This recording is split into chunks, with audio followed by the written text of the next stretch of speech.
শালা মেলা দিন চাপা চাপা মারিনি, পেটের মধ্যেও বুড় বুড় বুড় বুড় করতেছে। বন্ধুর সাথে মেলা দিন পর দেখা, বন্ধুদের একটা কড়া করে চাপা মারি। বন্ধু ঘটনাটা ঘটেছে শুনবা? ঘটনাটা কি কওলি, কি ঘটিস একটু শুনি। আরে 2 দিন আগে বাড়ি রান্নার কিছু নেই, বাড়িতে কষে কি কি খাওয়া নি, দুপুর বেলা খাওয়ার কিছু নাই। খুব মনে করো মনের মধ্যে অশান্তি, কি করব। গামছা খান গাড়ে নিয়ে রাস্তাতে যাচ্ছি, তাই ইব্রাহিমকে ভোরটা সামনে আসলো। নাই মে দেই 2-3 টাই মাছ টুই মাছ পাই নাই, খেয়াও দিলাম। খেয়াও দিলি 4 ইলিশ মাছ বাঁধিছিল, এক খেউতি 4 বাড়ি ধরিয়ে নিয়ে আইসে গলা ধরি।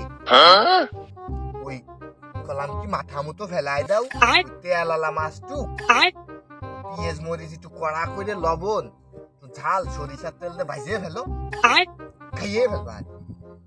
প্রত্যেক খাওয়া ভালোই লাগলো। চাপা একটা দিলাম, তুই এবার বুঝে কিরাম।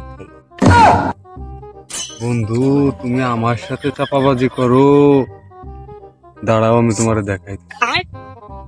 বন্ধু ঘটনা আর একটা শুনবা?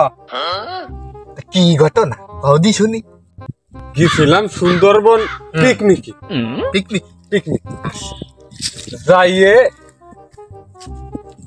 রাত্রির বেলা তো রান্না বাড়া করে খাওয়া দাওয়া হইছে।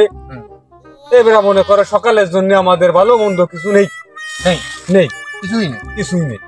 এখন তো মনে করো খাওয়ার তো লাগবে।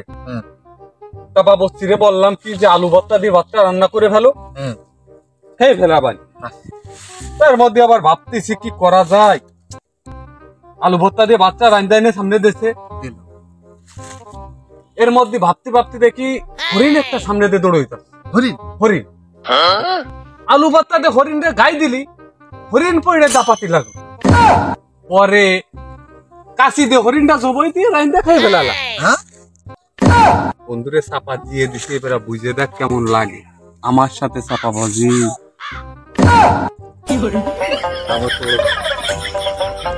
শালা দেই আমার সে বড় চাপা দেহা, মানে তোমার চাপা বাড়ি শিখে তোমার দেহা।